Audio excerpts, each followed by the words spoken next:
رب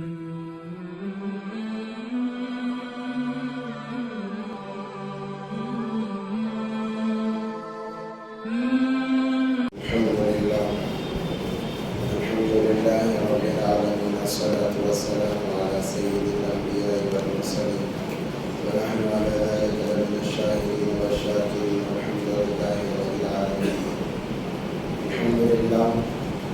آج 5 تاخرات ہیں، یہ آخری تاخرات ہے. اس کے بعد میں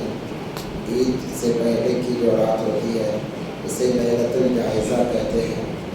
اور احادیث مبارکہ کے اندر لیلۃ الجائزہ کی بھی بڑی فضیلت آئی ہوئی ہے. جیسے ہم تاخراتوں میں اہتمام جاگنے کا کرتے ہیں، انسان کو چاہیے کہ لیلۃ الجائزہ کے اندر بھی جاگ کر عبادتوں کا اہتمام کرے، کیونکہ عید کی راتوں میں بھی دعائیں قبول ہوتی ہیں اور وہ بدلہ لینے کی رات ہوتی ہے. تو آج اس تاخرات کو غنیمت سمجھیں. ہو سکتا ہے کہ آج کی رات شب قدر ہوں، اس کو غنیمت سمجھ کر اپنے آپ کو عبادتوں میں لگائیں، ادھر ادھر گھومنے پھرنے سے گریز کریں. مختصر ایام ہمارے سامنے بچے ہیں، بہت ہی کم مقدار میں دن ہمارے پاس بچے ہیں، گھنٹوں کی تعداد میں گویا یوں کہا جا سکتا ہے. اس لیے اپنے آپ کو زیادہ سے زیادہ عبادتوں میں لگائیں.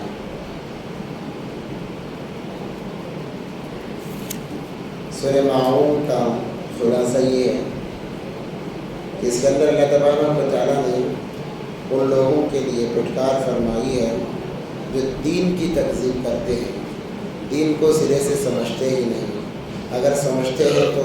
بس یوں ٹال دیتے ہیں. ان کے لیے اللہ تبارک و تعالیٰ نے چند چیزیں بیان فرمائی ہیں. ارأیت الذی یکذب بالدین، کیا تم نے نہیں دیکھا ان لوگوں کو جنہوں نے جھٹلا دیا دین کو. فذلک الذی یدعو الیتیم، یہ وہی لوگ ہیں جو یتیم کو نکال دیتے ہیں، یتیموں کی خیر خواہی نہیں کرتے. اس لیے حدیث میں آتا ہے یتیم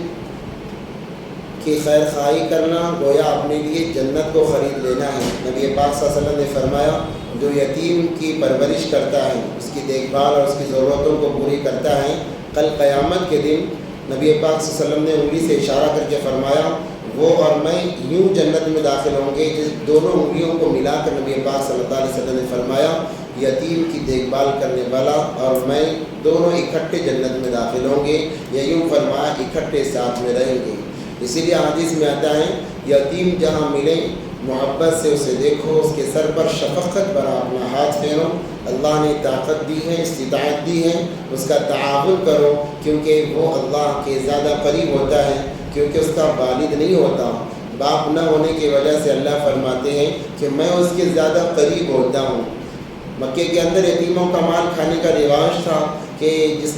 کا باپ مر جاتا اس کو اپنے ماتحتی میں لے لیتے، ان کی ضرورتوں کو پورا نہیں کیا جاتا، مال کو کھا لیا جاتا. اس لیے وعید فرمائی اللہ تبارک و تعالیٰ نے، اور فرمایا یہ وہی لوگ ہیں جو یتیم کو اپنے در سے نکال دیتے ہیں. وَلَا يَحُضُّ عَلَىٰ طَعَامِ الْمِسْكِينِ، اور مسکینوں کو کھانا بھی نہیں کھلاتے. مسکینوں کو کھانا کھلانا یہ بہت خیر کا کام ہے. فرعون جو جابر اور ظالم بادشاہ تھا، اللہ تبارک و تعالیٰ نے بہت اسے مہلت دی، یہاں تک کہ 40 سال تک اس کے سر میں درد تک نہیں آیا. وہ اپنے آپ کو خدا کہا کرتا تھا، اس کے باوجود بھی اللہ تبارک و تعالیٰ نے اسے مہلت دی. اس کی وجہ یہی ہے 3 خصلتیں اس کے اندر تھیں، 3 عادتیں اچھی تھیں، جس کی وجہ سے اللہ نے اتنی لمبی مہلت فرعون کو عطا فرمائی. سب سے پہلی خصلت تو یہ تھی کہ وہ غریبوں کو کھانا کھلایا کرتا تھا. روزانہ شام میں لنگر لگایا کرتا، جتنے غریب ہیں ہر کوئی اس لنگر سے خوب سیر ہو کر کھاتا. پھر دوسری عادت اس کی یہ تھی کہ وہ اپنے چہرے پر چہرہ سجائے ہوئے تھا، نبی پاک صلی اللہ علیہ وسلم کی جو سنت ہے سنت رکھے ہوئے تھا، اور سنت سمجھ کر اپنے داڑھی میں کنگھی بھی کیا کرتا تھا. بعض کتابوں میں لکھا ہے کہ یہ عادتیں ایسی تھی کہ اللہ تبارک و تعالیٰ نے جس کی وجہ سے اسی ایک لمبی مقدار میں مہلت عطا فرمائی، مگر جیسے ہی اسے پکڑنے کا موقع آیا، اللہ نے اسے ہلاک کرنے کا ارادہ کیا. سب سے پہلے یہ تینوں خصلتیں اس سے نکال دیں. جب ظالم کو اللہ پکڑتے ہیں ظالم کو مہلت اسی لیے ملتی ہے، کوئی نہ کوئی خوبی اس کے اندر ہوتی ہے اور وہ خوبی اللہ کو محبوب ہوتی ہے، اس لیے اللہ تبارک و تعالیٰ مہلت دیتے ہیں، ہر ایک کو مہلت دیتے ہیں، مگر جب پکڑنے کا موقع آتا ہے سب سے پہلے وہ خصلتیں اچھائیاں ختم کرتے ہیں اللہ تبارک و تعالیٰ، اس سے بعد میں پکڑتے ہیں۔ تو فرعون کے ساتھ میں بھی اللہ نے سب سے پہلے ان اچھائیوں کو دور کیا کہ اس کے وزیروں نے کہا بادشاہ آپ تو خدا ہیں، ہو سکتا ہے آگے چل کر قحط پڑ جائے، جب قحط پڑے گا لوگ خدا سمجھ کر آپ کے پاس میں آئیں گے، مانگیں گے، مگر آپ کے پاس میں آپ روزانہ چونکہ ہزاروں کو کھلا رہے ہیں، اس وقت میں اگر دینے کو کم پڑ گیا تو لوگ آپ کو خدا نہیں مانیں گے، اس لیے آپ یہ کیجئے کہ ایک دن کھلائیے ایک دن چھوڑیے، پھر آتے آتے ہفتہ میں ایک بار کھلائیے پھر چھوڑ دیجئے، دھیرے دھیرے کھلانے کا نظام مسکینوں کو ختم ہو گیا۔ پھر کہا گیا آپ کا چہرہ ماشاءاللہ اچھا ہے، کیا ہی بہتر ہوتا آپ کی داڑھی میں ہیرے اور جوہرات پرو دیے جاتے جس کی وجہ سے جو آپ کے چہرے پر دیتا وہ دیکھ نہ پائے، آپ کا چہرہ چمکدار ہیروں کی وجہ سے ہو جائے۔ یہ کہنے کی وجہ سے اس نے داڑھی کٹائی اور اپنی داڑھی میں ہیرے اور کنکر موتی چنوا لیے، جس کی وجہ سے وہ سنتوں سے بھی محروم ہو گیا۔ جب یہ خصلتیں ختم ہو گئی اللہ تبارک و تعالیٰ نے اس کی پکڑ فرمائی، اس میں فرمایا فویل للمصلین، خرابی ہے نمازیوں کے لیے۔ کون سے نمازی؟ جو بس بوجھ سمجھ کر مسجد میں آتے ہیں، ایسا ہوئی اب نہیں جائیں گے، لوگ سمجھیں گے بے نمازی ہے، لوگ سمجھیں گے نماز نہیں پڑھتا ہے، یہ سمجھیں گے، یہ سوچ کر آتے ہیں اور کراہت سے کے ساتھ میں اکتاتے ہوئے دل سے نماز پڑھ کر چلے جاتے ہیں۔ اللہ نے فرمایا ایسے نمازوں کی ضرورت نہیں، فویل للمصلین، بربادی ہے ان نمازیوں کے لیے جو سستی کے ساتھ میں نماز پڑھتے ہیں۔ اس کے بعد فرمایا الذین هم عن صلاتهم ساہون الذین هم یراؤون ویمنعون الماعون، اور وہ لوگ جو اللہ کی رضا کے لیے نمازیں پڑھتے ہیں، اللہ تمام پریشانیوں سے تمام مصیبتوں سے اللہ تبارک و تعالیٰ انہیں بچاتے ہیں اور کامیابیاں ان کے مقدر فرماتے ہیں۔ پھر سورہ کوثر کے اندر نبی پاک صلی اللہ علیہ وسلم کی تعریف بیان فرمائی اور کہا گیا اے نبی جی آپ فکر نہ کیجیے، ہم نے تو آپ کو کوثر عطا فرمایا ہے، وہ آب کوثر جنت کا ایک پانی ہے جس کی فضیلت بہت زیادہ ہے۔ اللہ نے فرمایا ہم نے تو وہ کوثر ہی آپ کے حوالے کر دیا، فصلی لربک وانحر، آپ نماز پڑھیے اور قربانی کیجیے، جانوروں کی قربانی کیجیے، ان شانئک هو الابتر۔ اللہ تبارک و تعالیٰ فرماتے ہیں آپ کو فکر کرنے کی ضرورت نہیں، کیونکہ ہم نے آپ کا مقام سب سے اعلیٰ و افضل بنا دیا ہے۔ اسی طرح سورہ کافرون کے اندر مکہ کے لوگ نبی پاک صلی اللہ علیہ وسلم کے پاس میں آئے اور آ کر کہنے لگے چلو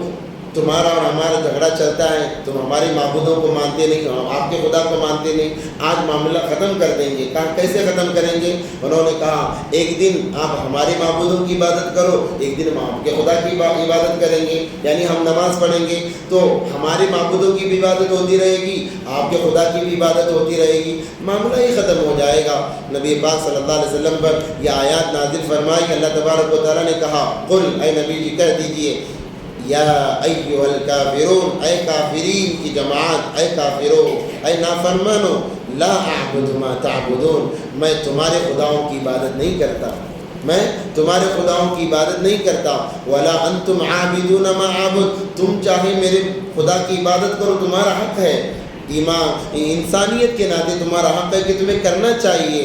ولا انا عابد ما عبدتم، میں تو تمہارے خداؤں سے بالکل بری ہوں، میں تمہارے خداؤں کی عبادت نہیں کرتا ہوں، ولا انتم عابدون ما اعبد، تمہیں چاہیے کہ میرے خدا کی عبادت کریں، لکم دینکم ولی دین، تمہارا دین تمہارے ساتھ میں ہے، ہمارا دین ہمارے ساتھ میں ہے، میں تمہارے دین کی کبھی پیروی نہیں کروں گا، بلکہ مجھے میرا دین محبوب ہے، تمہیں بھی چاہیے کہ میرے دین کی پیروی کرے۔ نبی پاک صلی اللہ علیہ وسلم نے بالکل انکار کیا، کہا کہ یہ ہرگز نہیں ہو سکتا،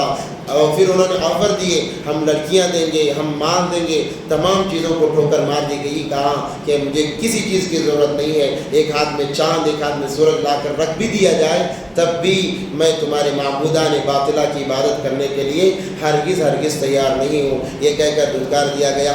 کتابوں میں لکھا ہوا ہے کہ سونے سے پہلے جو انسان 3 مرتبہ اس سورت کی تلاوت کرتا ہے اللہ اسے نفاق سے بری فرما دیتے ہیں، کبھی وہ منافق نہیں بن سکتا، اس لیے چاہیے کہ ان سورتوں کا ورد کریں۔ اور سورہ کوثر کے بارے میں کتابوں میں لکھا ہوا ہے جس جس کسی انسان کو کسی ظالم انسان کا شر محسوس ہو، ظالم کا خوف محسوس ہو، سورہ کوثر کثرت سے پڑھتا رہے، اللہ تبارک و تعالیٰ اس آدمی کا رعب اس کے دل میں بٹھا دیں گے اور اللہ تبارک و تعالیٰ اسے بری فرما دیں گے۔ اس لیے چاہیے کہ ان صورتوں کا کثرت سے ان کا اہتمام اور تلاوت کرتے رہیں۔ نمازوں میں جب ہم پڑھیں ان صورتوں کے ترجمے کا خاص خیال رکھا جائے، اسی لیے